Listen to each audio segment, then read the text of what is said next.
जी तो स्टूडेंट्स ये रही हमारी एग्जांपल नंबर 7 जिसमें करके डिटरमाइन कीजिए एक्स ऑफ एन को by taking z inverse transform of inverse z transform हमने लेना है थ्रू एक्सपेंशन सीरीज मेथड। अब एक्सपेंशन सीरीज मेथड आ गया तो ये हमें एक्स ऑफ जी गिवन है, ठीक है जी। ये क्वेश्चन है तो इसका हमने देखें दो फॉर्म्स गिवन है बच्चों, दो ही फॉर्म्स में इसका हमेशा आपको पूछा जाएगा क्वेश्चन। रीजन ऑफ कन्वर्जेंस एक में क्या है, जी हमारा जी की मैग्नीट्यूड ग्रेटर देन 1 है और एक में जी की मैग्नीट्यूड लेस देन 0.5 है।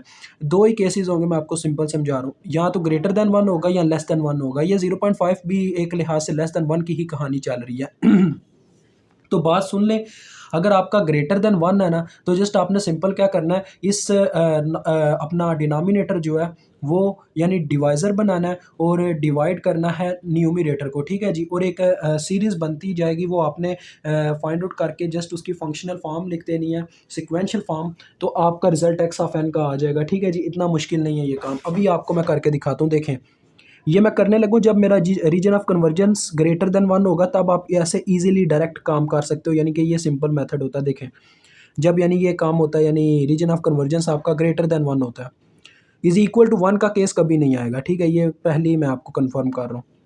बाहर हमारे पास ये न्यूमिनेटर डिनोमिनेटर वाली टर्म आ जाएगी 1 माइनस 1.5 जी इनवर्स, ठीक है जी, प्लस 0.5 जी माइनस 2, ठीक हो गया। अब इस 1 को मुझे पहले ख़त्म करना है, तो मैं इस 1 को ख़त्म करने के लिए क्या करूँगा, इस टर्म को 1 से मल्टीप्लाई दे दूँगा। तो 1 से मल्टीप्लाई किया तो ये टर्म एज इट एज यहाँ पे पेस्ट होगी, ठीक है जी। ये ऐसे आ गई मेरे पास। तो बाद में आप जानते हैं फिर इनके साइन चेंज हो जाते हैं, ये माइनस हो जाएगा, ये प्लस, ये माइनस, तो ये कैंसिल आउट हो गया ये। और इसको मैं ऐसे थोड़ा करीब करके लिखने लगूँ ताकि मेरे पास जगह बनी रहे, अदरवाइज़ मेरे पास आगे पेज ही ख़त्म हो जाएगा। तो ये मेरे पास आ जाएगा 1.5 जी इनवर्स, ठीक है जी, और ये मेरे पास आ जाएगा माइनस 0.5 जी माइनस 2। अब मुझे इस टर्म को ख़त्म करना है, तो मैं किस नंबर से इसको मल्टीप्लाई दूँ? यहाँ पे 1 है ना, तो 1 को अगर मैं 1.5 जी इनवर्स से ज़रब दे दूँ तो मेरे पास यानी ये नंबर कैंसल आउट हो सकता है, यानी कि इसको ख़त्म करने के लिए इसको मैंने इससे ज़रब दी तो ये आ गया 1.5 जी इनवर्स, ठीक है जी। आगे हमारा ये 1.5 जब बच्चों 1.5 से ज़रब खाएगा तो ये आ जाएगा माइनस 2.25 जी की पावर माइनस 2, ठीक है जी। फिर आगे 0.5 1.5 से ज़रब खाएगा, 0.5 मल्टीप्लाई बाय 1.5 तो ये आता है 0.75, 0.75 और जी की पावर माइनस 3 हो जाएगी, तो ये आ जाएगा प्लस 0.75 जी की पावर माइनस 3, ठीक है जी। आगे देखें, ये थोड़ा सा मैं आपके लिए एक्सपेंशन बढ़ा रहा हूँ अभी, तो देखो ये भी साइन चेंज हुए, प्लस माइनस ये कैंसल आउट हो गया और ये मेरे पास कितना आ जाएगा 2.25 में से 0.5 माइनस कर दो, 2.25 माइनस 0.5 यार ये अच्छा हाँ साइन चेंज हुआ ना, वो तो ऐसे ही होगा, बिल्कुल ठीक जा रहे हैं। तो ये मेरे पास आता है 1.75 बच्चों, 1.75 जी की पावर माइनस 2, ठीक है जी। और ये मेरे पास आपके सामने इसको तो कुछ भी नहीं हो रहा, ये एज इट एज आ गया। फिर क्या होगा, हम इसको कैंसिल आउट करने के लिए अपने 1 को ज़रब देंगे प्लस 1.75 जी माइनस 2 के साथ, ठीक है। और आगे ये सो ऑन आगे करने की आपको ज़रूरत नहीं है, बस आपने ना तीन से चार टर्म्स फाइंड आउट करके आगे प्लस सो ऑन लिख देना, क्योंकि ये काम ऐसे चलता रहेगा। तो ये देखो ये मेरे पास क्या आगे आ रहा है, ये मेरे पास यहाँ पे तो बन जाएगा 1.75 जी माइनस 2, यानी इससे ज़रब खाने के बाद 1 को, और माइनस 1.5 को जब मैं इससे ज़रब देता हूँ यानी कि मल्टीप्लाई बाय माइनस 1.5, यार क्या हो गया, 1.75 मल्टीप्लाई विद माइनस 1.5, तो ये मेरे पास आ जाता है -2.625, -2.625 और z की पावर ये -3 बना देगा। और 0.5 को जब इससे ज़रब देते हैं तो फिर क्या आता है जी, 0.5 मल्टीप्लाई विद दिस वैल्यू, तो ये बच्चों 0.875 आ जाता है, प्लस 0.875 z की पावर -4, ठीक है। हमारा अब इसके आगे जाने की ज़रूरत नहीं है, तीन सीरीज़ फाइंड आउट कर लो, तीन वैल्यूज़ जस्ट वहीं तक काफ़ी है।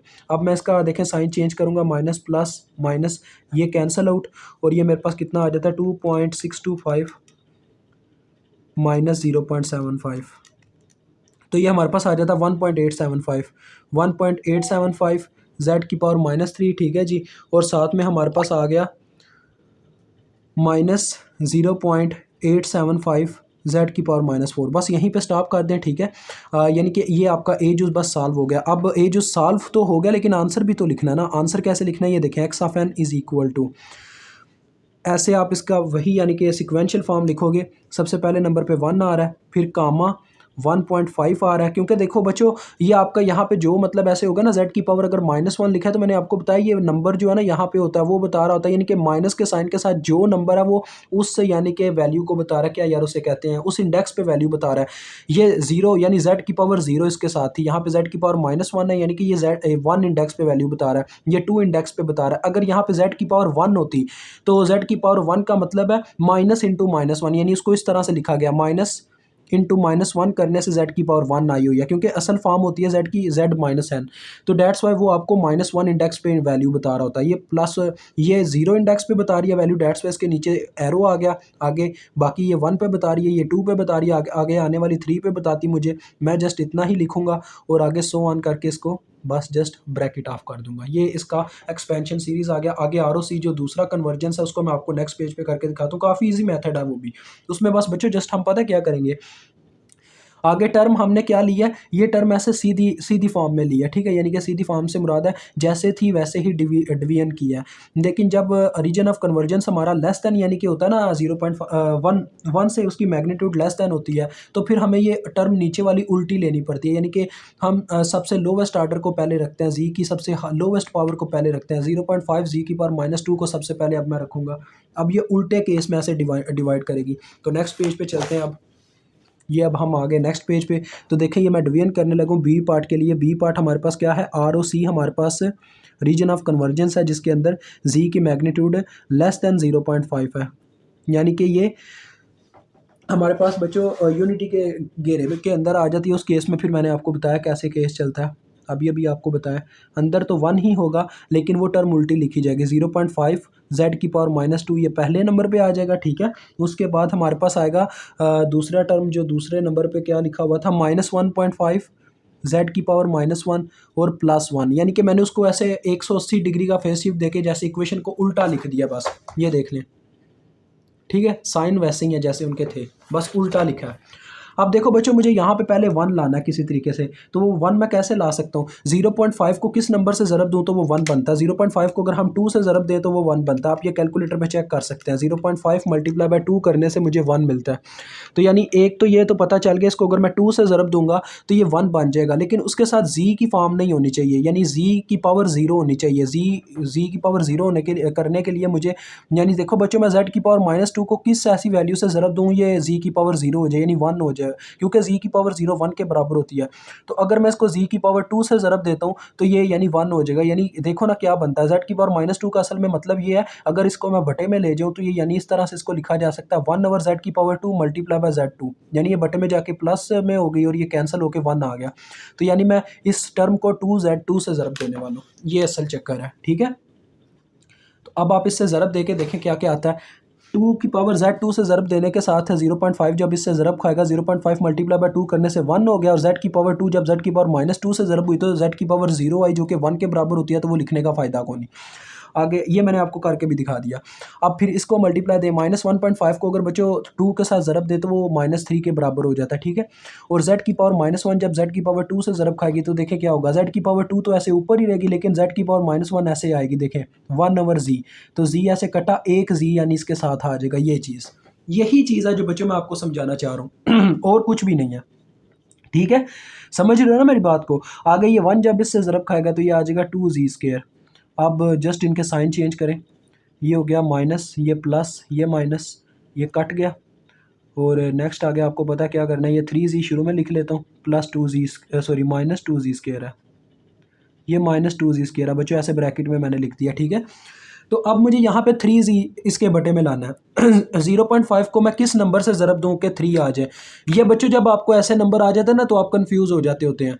आप पता है ये कैसे पता लगा सकते हो 0.5 को किस नंबर से ज़रब दूँ, किस कांस्टेंट से, कि वो 3z आ जाए, 3 आ जाए, मतलब आप 3 को बच्चों 0.5 से डिवाइड करो, आपको पता चल जाएगा तो ये देखो 3 को जब मैंने 0.5 से डिवाइड किया तो 6 आ रहा है, यानी कि अगर मैं इसे +6 से ज़रब दूंगा तो ये 3 बन सकेगा, ठीक है। 3 तो बन गया, लेकिन अब मुझे z की पावर, ये जो यहाँ पे -2 है इसको यहाँ पे बनाना है z की पावर +1। +1 कैसे बना सकता हूँ, +1 बनाने के लिए देखें काफ़ी सिंपल है। z की पावर अगर यहाँ पे -2 है तो मुझे इसमें z की पावर +3 करनी होगी, यानी z की पावर क्यूब से ज़रब देनी होगी साथ में। तो ये बस आ गया। देखो जब 6z क्यूब इससे ज़रब खाएगा, 6 को आप ज़रब देके देख लो 0.5 से 3 आता है, तो 3 आ गया, ठीक है। और z की पावर -2 z की पावर क्यूब से जब ज़रब खाएगी तो एक z बच जाएगा जो इसके साथ ऐसे आ जाएगा। अब बाकी की टर्म्स को ज़रब दो, 6 ज़रबे 1.5 करो तो ये कितना बनता है, 1.5 से ज़रब देना है 9 मिलता है बच्चों, 9 -9 आ गया, ठीक है, -9। और जब z की पावर क्यूब ज़रब खाएगी z की पावर -1 से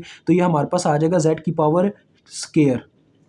और उसके बाद लास्ट में 1 के साथ जब ये ज़रब खाएगा सिंपल +6z क्यूब आ जाएगा, ठीक है जी।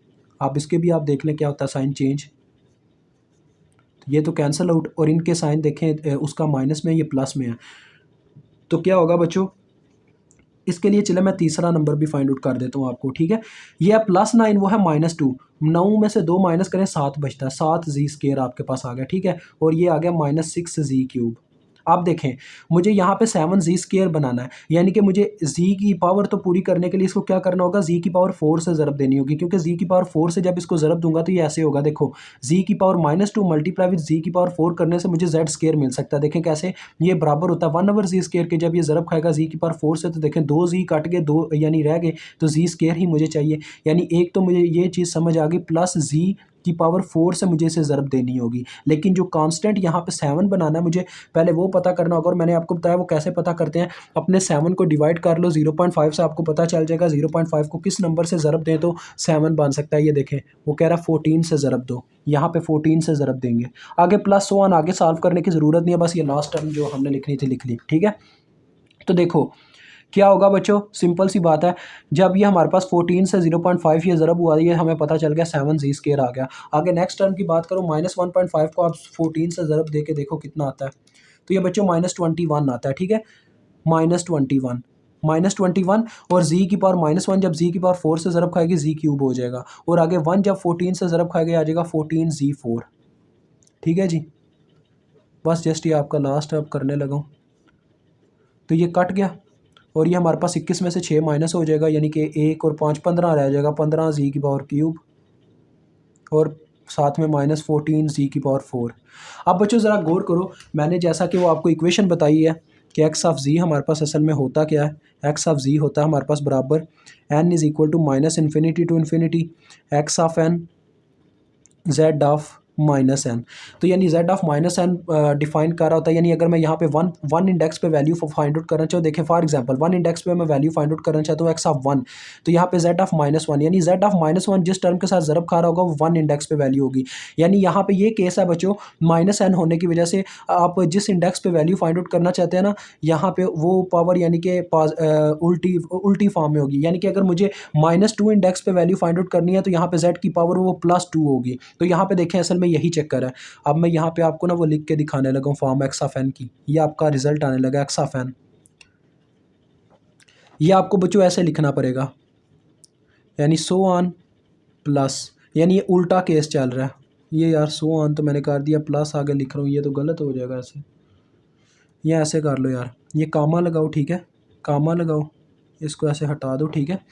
सो ऑन का ऐसे साइन लगाओ, फिर कामा लगाओ। उसके बाद बच्चों सबसे पहले नंबर पे 14 लिखने लगाओ, क्योंकि ये -4 इंडेक्स पे वैल्यू आप ज़रा खुद देख सकते हो, -4 इंडेक्स पे ये वैल्यू है। तो पहले आ गया 14, ठीक है, और ये -3 इंडेक्स पे है, क्योंकि मैंने आपको बताया यहाँ पे माइनस इंटू एन का साथ में वैल्यू लिखा होता है। तो माइनस यहाँ पे +3 है ना, +3 का यही मतलब है माइनस इंटू -3, यानी कि -3 इंडेक्स पे वैल्यू पड़ी है। तो ये हमारे पास आ गया 6, फिर उसके बाद ये -2 इंडेक्स पे वैल्यू पड़ी है 2 हमारी ये वाली, और उसके बाद हमारे पास 0 0 वैल्यू है, यानी कि -1 इंडेक्स पे 0 वैल्यू है, 0 इंडेक्स पे 0 वैल्यू है। तो आप इसको ऐसे लिख दोगे, ये आपका आंसर आ गया, ठीक है जी। मुझे उम्मीद है आपको समझ आ गई होगी। अभी तक के लिए इतना ही, खुदा हाफिज़, ठीक है जी।